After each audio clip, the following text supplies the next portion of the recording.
အဲလိုနဲ့ပဲယခုအပိုင်းမှာတော့မီယာဘီတယောက်ကဆရာတယောက်နဲ့တွေ့လို့နေကြတာကိုမြင်တွေ့ရမှာပါမီဇူကီကတေသွားခဲ့ပြီမနစ်ကကုံကနေမှာပဲသူ့ကိုယ်သူတက်တည်သွားခဲ့တာဆရာကလည်းဘာလို့လဲမီယာဘီမင်းလိန်ပြောနေရမလားမီယာဘီကတော့ဒါတွေအကုန်လုံးရှင်းပြတွေကြောင့်ပဲမီဇူကီမကကိုဝင်ရှိနေကြတာရှင်သာမလဲစားခဲ့ဘူးဆိုရင်ဒီလိုတွေဖြစ်လာမှာမဟုတ်ဘူးဘိုးကလည်းတောင်းပန်ပါတယ်သူအဲ့ဒီအချိန်တော့ပညာရေးဘုတ်ဘွယ်ကပြောထားလို့ရွေးချယ်စရာမရှိလို့ပါလို့ဆိုကပြောနေပေမဲ့လေမီယာဘီကတော့အဲ့ဒါတွေကိုဂယူးမဆိုင်ပါဘူးလက်ထဲမှာလည်းဓာတ်ကြီးနဲ့ပါတပတ်ကဦးနေစွာကြီးလည်းအမီရောက်လာပါစေဆိုကဆိုင်ကနေအမြန်မောင်းလာနေကြတာကိုပြထားပေမဲ့လည်းအခုမီယာဘီဘက်မှာတော့ဘာပဲဖြစ်ဖြစ်မီဇူကီကပြန်မလာတော့ဘူးရှင်ရှင်တို့အားလုံးကလူသက်သမားကြီးပဲဆိုကပြောလိုက်ကအဲ့ဒီအချိန်အဲ့ဒီဆရာကလည်းမီယာဘီစီကိုပြေးဝင်လာလိုက်ပြီးတော့ဓာတ်ကိုလူ့ကိုစူးစမ်းတာဘယ်လိုလုပ်ပြီးတော့ကိုဓာတ်နဲ့ထုံးမိသွားလဲတော့မသိပါဘူးဆိုင်ကနေအမြန်လာနေခဲ့တဲ့ဦးနေစွာကလည်းအချိန်မီလေးရောက်ရှိလို့လာခဲ့ပါတယ်တိုရိုကိုရဲ့ဆိုင်လေးကိုပါတိုရိုကိုလည်းဆိုင်ထဲမှာရှိနေရကိုမြင်တွေ့ရမှာဖြစ်ပြီးခေါက်ဆွဲကြော်ပွဲကြီးတစ်ပွဲလုပ်ပြီးပါဆိုကအရင်ဆုံးမှားလိုက်ကပြီးတော့တိုရိုရဲ့အဖေကလည်းဦးနေစွာကြီးကိုဘီယာလေးတိုက်ပြီးလို့လာပါတယ်ဒီတော့ဦးနေစုကလည်းတကြိုက်ထဲမောတောက်လိုက်တာပေါ့အဲ့ဒီအချိန်တီးပြီးသတင်းတစ်ခုကနေစောနာလီကထင်မဲ့အသက်24နှစ်ပြည့်ဆရာစိုက်တိုနိုဘိုလူဟာနေအိမ်မှာဓာတ်နဲ့အထိုးခံလိုက်ရလို့အခုစေးရုံတင်ထားရတဲ့ဆိုတာကိုပြောလာခဲ့တာပါကောင်မလေးတယောက်လည်းပြေးဆွမ်းသွားတာကိုပတ်ဝန်းကျင်ကမြင်လိုက်ရတယ်လို့လည်းဆိုပါတယ်အဲ့ဒါကိုကြည့်နေကြတဲ့တူတူကလည်းအဲ့ဒါကသူတို့ရဲ့အရင်ကအတန်းမိုင်ဆရာပ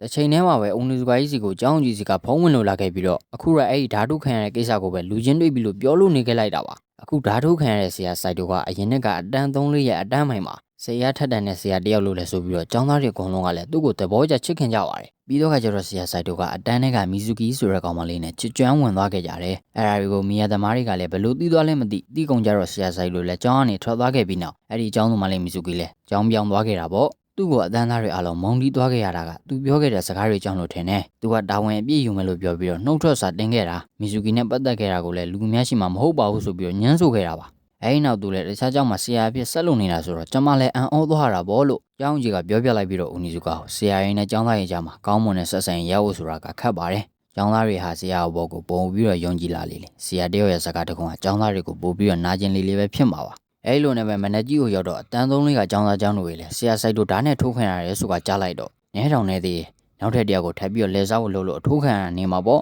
့တခါတည်းသေတောင်သွားမှာဆိုတာပြောလို့နေကြတာကိုမြင်တွေ့ရမှာပါအဲ့ဒီအချိန်ဦးရူမီကလည်းဒါတယောက်နဲ့များပတ်သက်နေမလာ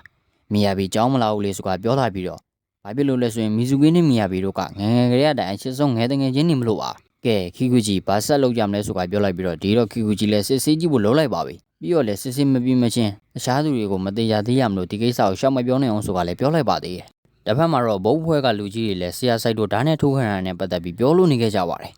်အခုဆရာဆိုင်တို့ကစေးုံမှာပါအသက်အန္တရာယ်ရောစိုးရင်ရတာတော့မရှိပေမဲ့တတိလင့်နေစေပါညွန်ကြားရေးမွန်ကြီးကတော့ဒီကိစ္စကိုလူတွေဂယူးမဆိုင်အောင်လုပ်လိုက်ပြီးတော့အဲ့ဒီတက်ခန်းကနေထွက်ပြေးသွားတဲ့ကောင်မလေးကဘယ်သူလဲဆိုတာကိုသိဖို့လိုတယ်မနက်ကကိစ္စနဲ့များပတ်သက်နေမလားလို့ပါအဲ့ဒီအချိန်မနက်ကမီဇူကီဆိုတဲ့ကျောင်းသူမလေးကကိုတက်တည်သွားခဲ့တာတဲ့တကယ်ပါဗျာအဲ့ဒီကလေးမဘာလို့လဲတော့မသိပါဘူးသူနဲ့ဆရာဆိုင်တို့နဲ့ကိစ္စကိုဒီလောက်ကြီးမသိအောင်ဖုံးပေးခဲ့ထားတာကိုဘာလို့များဒီလိုလောရတာလဲဘောဆိုကပြောနေလိုက်တာပါပြဿနာတွေကိုဖုံးပေးခဲ့ရတယ်ဆိုတာကလည်းသူတို့ဂျပန်နိုင်ငံပညာရေးအာဏာပိုင်အဖွဲ့ကိုမထိခိုက်အောင်လုပ်ပဲဖြစ်ပါတယ်အခုတော့မီယာဘီတယောက်ကတည်သွားတဲ့သူ့ရဲ့တငယ်ချင်းမီဇူကီရဲ့အုပ်ကူလေးအရှိမမြင်တွေ့နေရပြီးတော့အရင်ကဆရာဆိုင်တို့မီယာဘီနဲ့မီဇူကီတို့ရဲ့အတူတူပြန်ရှိနေခဲ့တာကိုပြန်တွေးလို့နေခဲ့တာပါပြီးတော့ကကြတော့လဲပန်းစီလေးထားပေးလိုက်ပါတယ်တစ်ဖက်မှာတော့ယိုချီကာဝါကဆီယမဖရူဇူကီလို့ကိုအဲ့ဒီအကြောင်းမပြောပါနဲ့လို့ဆိုတာကိုပြောတဲ့နဲ့ထင်လို့ပြောပြလို့နေခဲ့ပါပြီသူတို့အတန်းသားတွေအားလုံးကဆရာဆိုင်တို့ကိုမုန်းနေကြတာအခုဓာတ်နဲ့ထိုးခံရတဲ့ကြတော့မီယာဘီကလည်းပျောက်နေတာဆိုတော့အားလုံးကလည်းအဲ့လိုထင်နေကြတာပါ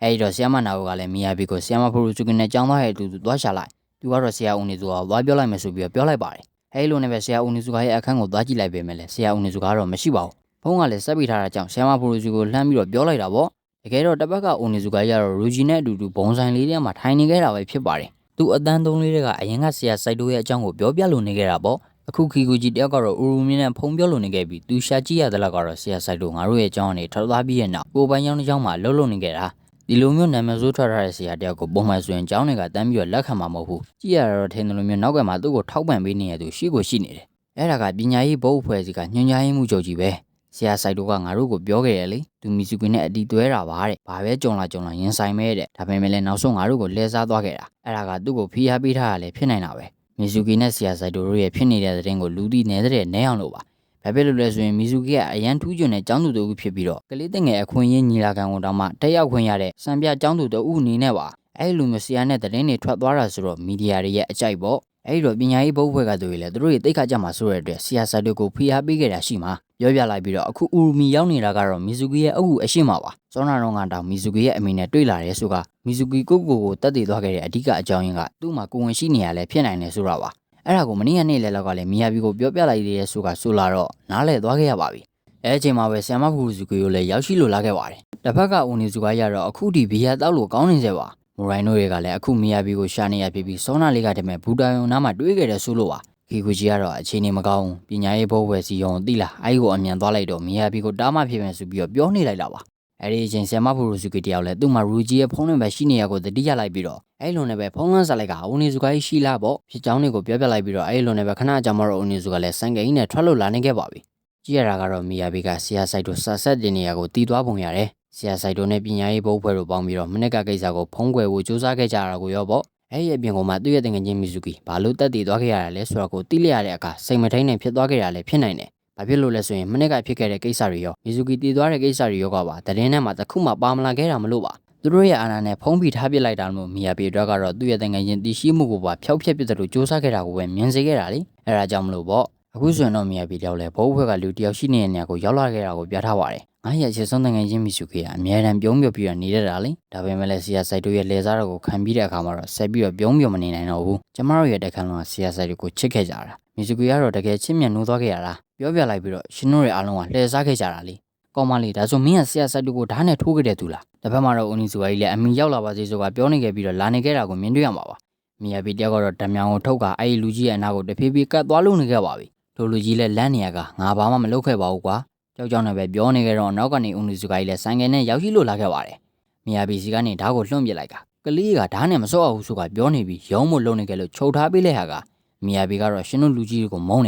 နေဆိုပြီးတော့ပဲအော်ပြောနေကြလိုက်ကအဲ့ဒီချင်းကီကူဂျီရိုနဲ့မူရိုင်းတို့လည်းရောက်ရှိလို့လာခဲ့တာကိုမြင်တွေ့ရမှာပါဦးနီဇူကလည်းဘဲကြီးကိုသူ့ကိုယ်သူအတန်းသုံးလို့ရအတန်းမိုင်းဆိုပြီးတော့လည်းမိတ်ဆက်လိုက်ပါသေးတယ်ပြီးတော့ကြောက်လည်းပြန်တော့ဝလော်လိုက်ပြီးဘဲကြီးကလည်းတားလိုက်ကဟိအောင်နေအောင်သူကဆီယာဆိုင်တို့ကိုဓာတ်နဲ့ထုတ်ခဲ့တဲ့တန်တရားရှိတဲ့သူပဲကွာငါအခုပဲရဲကိုဖုန်းခေါ်လိုက်မယ်ဆိုကပြောလာတော့ဦးနေစုကမလို့သူ့ကိုကြုတ်ပဲထိန်းထားလိုက်မယ်ကြုတ်ပဲတာဝန်အပြည့်ယူပါမယ်ဆိုကပြောလိုက်တာပါဘဲကြီးကလည်းဟိုလိုဒီလိုလာပြီးတော့ထပ်ပြောနေကြရမလို့ဦးနေစုကလည်းကြုတ်ကြောင်းသူကိုကြုတ်လုံးချင်တာလုံးမယ်ဗျာဆိုကပြောပြီးပဲမီယာဘီကိုသူ့ရဲ့ဆိုင်ကဝတ်တင်ကထွက်သွားလို့ခဲ့လိုက်ပါပြီအဲ့လိုနဲ့ပဲအခုဆိုရင်တော့သူ့ရဲ့တင်ငယ်ချင်းကိုရဲရှိတဲ့နေရာကိုရောက်ရှိလို့နေခဲ့ပြီးတော့အချုပ်ခန်းလေးထဲမှာပါမီယာဘီမင်းနေခဲ့ပဲဆီယာဆိုင်တို့ကိုဓာတ်နဲ့ထိုးခဲ့ရလားဆိုကမင်းနေခဲ့ပြီအဲ့ဒီအချိန်လေးကိုပြန်ပြထားပြီးတော့မီယာဘီစီကနေဆီယာဆိုင်တို့ကဓာတ်ကိုလူလိုက်ပြီးတော့သူ့ကိုယ်သူထိုးပစ်လိုက်တဲ့ပုံစံမှာမီယာဘီကတော့သူအဲ့ဒီစရာကိုဆက်ပြီးတော့တီးမခံနိုင်တော့ဘူးရှင်ထင်းချင်းလိုထင်းဆိုကပဲပြောလိုက်တာပါပြီးတော့ကကြတော့ဦးနေစုကလည်းမီယာဘီကိုဒီမှာခဏလောက်ထားလိုက်မယ်ဗျာကိုရဲကိုစောင့်ကြည့်ပေးထားပါအောင်ဆိုကပြောပြီးပဲထွက်သွားခဲ့ပါတယ်အဲ့လိုနဲ့ပဲမန်နေဂျာကိုရောက်တော့ဒူเจ้าကိုပြောရင်းတယောက်လဲဦးနေစုကလောက်ခရရဲ့အတွက်ဘုတ်ဘွဲကသူတွေကိုအနူးညွတ်တောင်းပန်လို့နေခဲ့တာကိုမြင်တွေ့ရမှာပါဘုတ်ဘွဲကညွှန်ကြားရေးမှုချုပ်ကြီးကတော့ကျောင်းကြီးကိုမီယာဘီကိုရဲလက်အပ်ပေးဖို့နဲ့သူတို့အဖွဲ့ကိုစော်ကားခဲ့တဲ့ဆရာဦးနေစုကဇွဲသူကိုချက်ချင်းလှုပ်ထုတ်ပေးဖို့ဆိုကပြောလိုက်ပါတယ်ကျောင်းကြီးကလည်းအခုဒီဆရာဦးနေစုကနဲ့မီယာဘီတို့ကိုအဆက်အသွယ်မရသေးပါဘူးအဲဒီတော့ဘာမှလုပ်ပေးလို့မရသေးဘူးဆိုကပြောလိုက်ပြီးတော့တကယ်လို့မလုပ်ပေးဘူးဆိုရင်ရောဆိုကမေးကြည့်လိုက်တဲ့အခါညွှန်ကြားရေးမှုချုပ်ကြီးကတော့ဒါဆိုရင်လည်းတောကျောင်းရဲ့လိုင်းစင်ကိုပိတ်သိမ်းရတော့မှာပေါ့အဲ့လိုဆိုရင်တော့စာဆက်တင်လို့မရတော့ပါဘူးပြောရင်းကတော့ငါ့ရဲ့ပင်စင်လေးတော့သွားပါ ਈ ကွာပေါ့ကဲဒီလိုဆိုရင်တော့ဒီကိစ္စကိုမနက်ဖြန်နောက်ဆုံးထားပြီးလုပ်ဝေးပါဆိုပြီးပဲပြောလိုက်ပါတယ်